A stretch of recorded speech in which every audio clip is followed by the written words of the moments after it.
बोलो विष्णु भगवान की जय। पाठ पूजा चैनल में आज हम गजेंद्र मोक्ष स्तोत्र सुनेंगे। हिंदू धर्म में कई मंत्रों और स्तोत्रों के बारे में बताया गया है, जिसका पाठ करने से मनुष्य को सुख शांति की प्राप्ति होती है। ऐसा ही एक स्तोत्र है गजेंद्र स्तोत्र।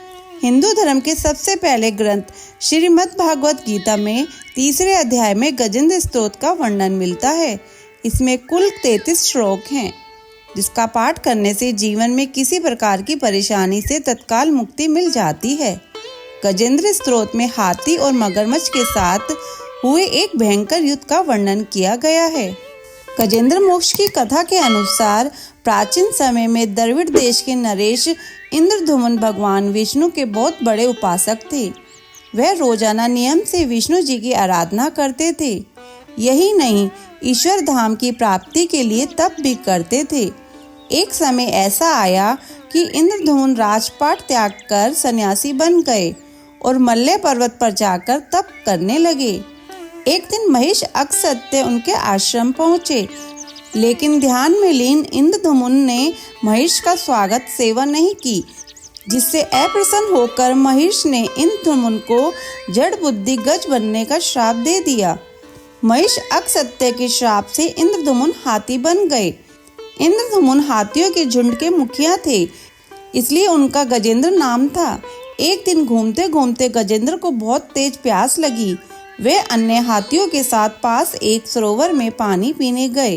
तभी एक शक्तिशाली मगरमच्छ ने गजेंद्र के पैर को दबोच लिया और उसे सरोवर के अंदर खींचने लगा। गजेंद्र ने मगरमच्छ से बचने की बहुत कोशिश की, लेकिन वो खुद को छुड़ाने में सफल नहीं हो सका। गजेंद्र और मगरमच्छ का संघर्ष लगातार जारी रहा। धीरे धीरे गजेंद्र की शक्ति कम पड़ने लगी और उसका शरीर शिथिल पड़ गया। आखिर में गजेंद्र दर्द से चीखने चिल्लाने लगा। उसके अन्य साथी हाथियों ने भी उसे बचाने का प्रयास किया, लेकिन वो भी असफल रहे। गजेंद्र को जब अपना अंत नजदीक लगने लगा तो उसने भगवान विष्णु का ध्यान किया और पूरे भक्ति भाव से उन्हें पुकारने लगा। गजेंद्र ने कहा, हे भगवान, मेरी रक्षा करो, मेरे प्राण उबारो प्रभु। अपने भक्त की आवाज सुन भगवान विष्णु तत्काल गरुड़ पर सवार होकर गजेंद्र को बचाने आ गए और अपने सुदर्शन चक्र से मगरमच्छ को मार गिराया। मगरमच्छ को मारने के बाद भगवान विष्णु ने कहा, ब्रह्मा मुहूर्त के समय जो कोई भी गजेंद्र मोक्ष स्तुति का पाठ करेगा, उसके जीवन से सभी दुख और संकट दूर हो जाएंगे। मान्यता है कि कष्ट से मुक्ति के लिए गजेंद्र मोक्ष का पाठ एक अमोघ उपाय है। कहते हैं कि कार्तिक मास में सूर्योदय से पहले रोजाना गजेंद्र स्तोत्र का पाठ करने से बड़ा कर्ज भी खत्म हो जाता है। जो लोग कर्ज से परेशान हैं, जिनके लिए कर्ज चुकाना मुश्किल हो गया है, उन्हें इसके पाठ से समस्या का समाधान मिल सकता है। गजेंद्र मोक्ष स्तोत्र के जाप से घर में शांति आने के साथ आर्थिक स्थिति सुधरती है। इसके नियमित पाठ से मुश्किल समस्याओं का हल निकल जाता है। गजेंद्र मोक्ष का पाठ पितृ दोष से भी मुक्ति दिलाता है। माना जाता है कि गजेंद्र मोक्ष स्तोत्र का निरंतर भक्ति भाव से पाठ करने वाला मनुष्य सभी प्रकार के पापों से मुक्त हो जाता है।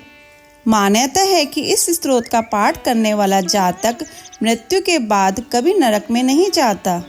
चलिए सुनते हैं गजेंद्र मोक्ष स्तोत्र। बुद्धि के द्वारा पिछले अध्याय में बताए गए रीति से अपने मन को नियंत्रण कर और हृदय को स्थिर करके गजेंद्र मन ही मन अपने पिछले जन्म में याद किए गए सर्वश्रेष्ठ और बार बार दोहराए जाने वाले स्तोत्र का जाप करने लगा। गजेंद्र ने मन ही मन श्री हरि का ध्यान करते हुए कहा, जिनके प्रवेश करने से शरीर और मन चेतन की तरह व्यवहार करने लगता है। ओम शब्द के द्वारा लक्षित और पूरे शरीर में प्रकृति और पुरुष के रूप में प्रवेश करने वाले उस सर्वशक्तिमान देवता का मैं मन ही मन स्मरण करता हूँ, जिनके सहारे यह पूरा संसार टिका हुआ है, जिनसे यह संसार अवतरित हुआ है, जिन्होंने प्रकृति की रचना की और जो खुद उसके रूप में प्रकट है, लेकिन इसके बावजूद भी वो इस दुनिया में सर्वोपरि और श्रेष्ठ है। ऐसे अपने आप और बिना किसी कारण के भगवान की मैं शरण लेता हूँ। अपने संकल्प शक्ति के बल पर अपने ही स्वरूप में रचे हुए और सृष्टि काल में प्रकट और प्रलय काल में उसी प्रकार अप्रकट रहने वाले इस शास्त्र प्रसिद्धि प्राप्त कार्य कारण रूपी संसार को, जो बिना कुंठित दृष्टि के साक्ष्य रूप में देखने रहने पर भी लिप्त नहीं होते, वे चक्षु आदि प्रकाशों को के भी परम प्रकाशक प्रभु आप मेरी रक्षा करें। विभिन्न प्रकार की शक्तियों से मुक्त सभी प्राणियों को आत्मबुद्धि देने वाले, सभी को बिना कारण हित और अतिशय साधु स्वभाव ऋषि मुनि जन जिनके परम रूप को देखने की इच्छा के साथ वन में रहकर अखंड ब्रह्मचार्य सहित कई प्रकार के अलौकिक व्रतों का नियमों के अनुसार पालन करते हैं, ऐसे प्रभु ही मेरी गति हैं। कई रूपों में नाट्य करने वाले उस अभिनेता के वास्तविक स्वरूप को जिस प्रकार से साधारण लोग नहीं पहचान पाते, उसी तरह से सत्व प्रधान देवता और महेश भी जिनके स्वरूप को नहीं जान पाते, ऐसे में कोई साधारण प्राणी उनका वर्णन कैसे कर सकता है। ऐसे दुर्गम चरित्र वाले भगवान मेरी रक्षा करें। अनेकों शक्ति से मुक्त सभी प्राणियों को आत्मबुद्धि प्रदान करने वाले, सबके बिना कारण हित और अतिशय साधु स्वभाव ऋषि मुनि जन जिनके परम स्वरूप को देखने की इच्छा के साथ वन में रहकर अखंड ब्रह्मचार्य तमाम अलौकिक व्रतों के नियमों के अनुसार पालन करते हैं, ऐसे प्रभु ही मेरी गति हैं। हमारी तरह जिनका न तो जन्म होता है और न ही जिनका अहंकार में कोई भी काम नहीं होता, जिनके निर्गुण रूप का कोई न कोई नाम है और न रूप है, फिर भी वह समय के साथ इस संसार की सृष्टि और प्रलय के लिए अपनी इच्छा से जन्म को स्वीकार करते हैं, उस अनंत शक्ति वाले परम ब्रह्मा परमेश्वर को मेरा नमस्कार है। प्राकृत आकार रहित और अनेक रूप वाले अद्भुत भगवान को मेरा बार बार नमस्कार। खुद प्रकाशित सभी साक्ष्य परमेश्वर को मेरा शत शत नमन। वैसे देव जो नम वाणी और चित्त वृत्तियों से परे है, उसे मेरा बारंबार नमस्कार है। विवेक से परिपूर्ण पुरुष के द्वारा सभी सत्व तत्वों से परिपूर्ण निर्वृत्त धर्म के आचरण से मिलने वाले योग्य मोक्ष सुख की अनुभूति रूपी भगवान को मेरा नमस्कार है। सभी गुणों को स्वीकार करके शांत, रजोगुण को स्वीकार करके घोर और तमोगुण को अपनाकर मूढ़ से प्रतीत होने वाले बिना भेद के और हमेशा सद्भाव से ज्ञान धनी प्रभु को मेरा नमस्कार है। शरीर के इंद्रिय के समुदाय रूप सभी पिंडों के ज्ञाता, सबके स्वामी और साक्षी स्वरूप देव आपको मेरा नमस्कार। सबके अंतर्यामी प्रकृति के परम कारण लेकिन स्वयं बिना कारण भगवान को मेरा शत शत नमस्कार। सभी इंद्रियों और उनके विषयों को जानकर सभी प्रतीतियों के कारण रूप संपूर्ण जड़ प्रपंच और सबकी मूलभूता अविद्या के द्वारा सूचित होने वाले और सभी विषयों में अविद्या रूप से भासने वाले भगवान आपको मेरा नमस्कार। सबके कारण लेकिन स्वयं बिना कारण होने पर भी बिना किसी परिणाम के होने की वजह से अन्य कारणों से विलक्षण कारण आपको मेरा बार बार नमस्कार। सभी वेदों और शास्त्रों के सर्वश्रेष्ठ तात्पर्य मोक्ष रूपी और श्रेष्ठ पुरुषों की परम गति देवता को मेरा बारंबार नमस्कार है। वह जो त्रिगुण रूपों में छिपे हुए ज्ञान रूपी अग्नि है, वैसे गुणों में हलचल होने पर जिनके मन में संसार को रचने की वृत्ति उत्पन्न हो उठती है और जो आत्म तत्व की भावना के द्वारा विधि निषेध रूपु शास्त्र से भी ऊपर उठे हों, जो महाज्ञानी महात्माओं के स्वयं प्रकाशित हो रहे हैं, ऐसे भगवान को मेरा नमस्कार। मेरे जैसे शरणागत पशु के समान जीवों की अविद्या रूप फांसी को पूर्ण रूप से काट देने वाले परम दयालु और दया दिखने में कभी भी आलस नहीं करने वाले नियम मुक्त प्रभु को मेरा नमस्कार। अपने अंश से सभी जीवों के मन में अंतर्यामी रूप से प्रकट होने वाले सर्वनियंता अनंत परमात्मा आपको मेरा नमस्कार है। जो शरीर पुत्र मित्र घर संपत्ति और कुटुंबियों में अशक्त लोगों के द्वारा कठिनाइयों से प्राप्त हो और मुक्त पुरुषों के द्वारा अपने हृदय में निरंतर चिंतन ज्ञान स्वरूप सर्वसम्मत परमेश्वर को मेरा नमस्कार है।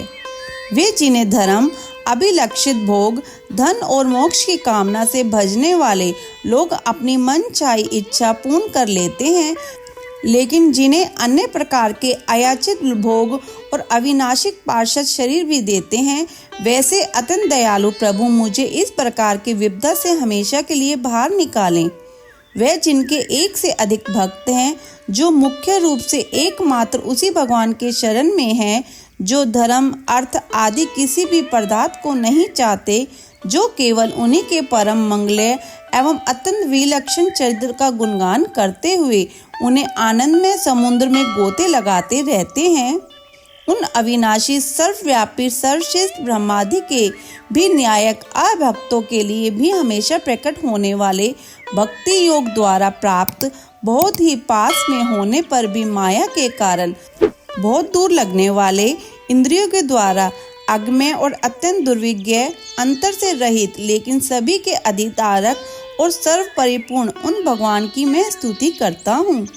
वो जो ब्रह्मा सहित सभी देवता, चारों वेद, समस्त चराचर जीव के नाम और आकृतिक भेद से जिनके अत्यंत शुद्ध अंशों से रचित है, जिस तरह से जलती हुई अग्नि की लपटें और सूरज की किरणें बार बार बाहर निकलती हैं और फिर से अपने कारण में लीन हो जाती हैं, उसी प्रकार बुद्धि, मन, इंद्रियां और नाना योनियों के शरीर, जिन सभी गुणों से प्राप्त शरीर जो स्वयं प्रकाश परमात्मा से अवतरित होकर फिर से उनमें लीन हो जाता है, वह भगवान जो न तो देवता हैं, न असुर, न मनुष्य और न ही मनुष्य से नीचे किसी अन्य योनि के प्राणी, न ही वो स्त्री हैं, न पुरुष और न ही नपुंसक और न ही कोई ऐसे जीव जिनका इन तीनों ही श्रेणी में समावेश है।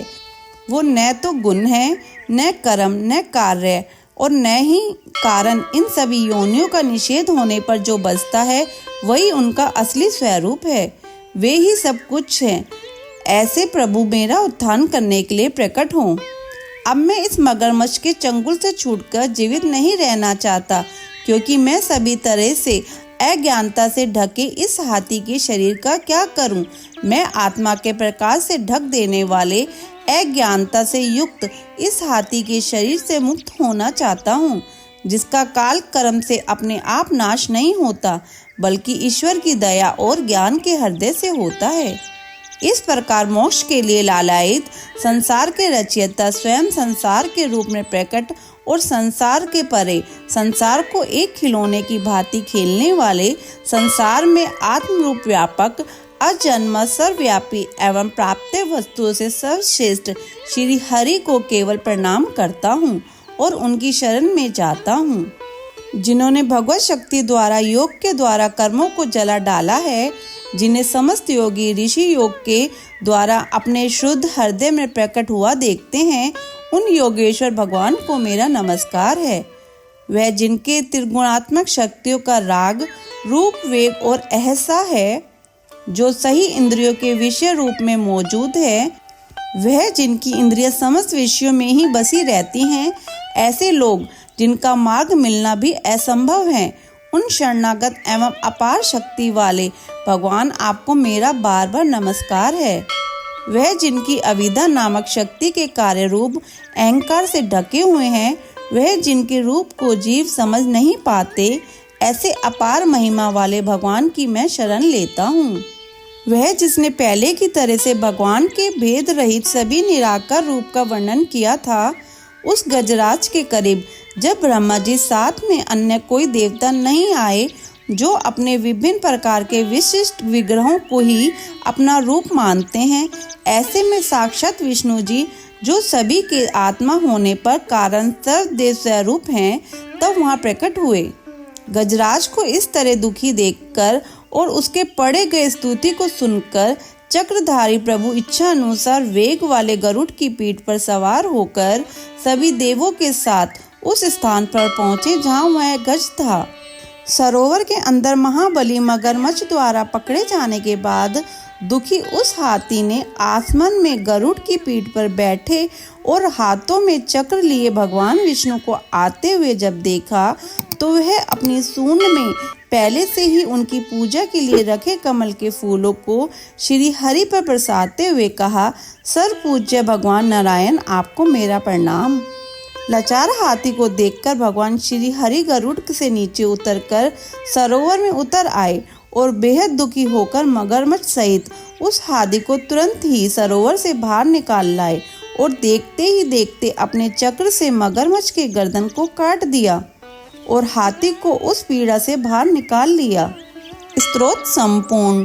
बोलो विष्णु भगवान की जय। अगर आपको ये स्तोत्र सुनना अच्छा लगा हो तो इसे लाइक करके शेयर करें। चैनल पे नए हैं तो सब्सक्राइब करें।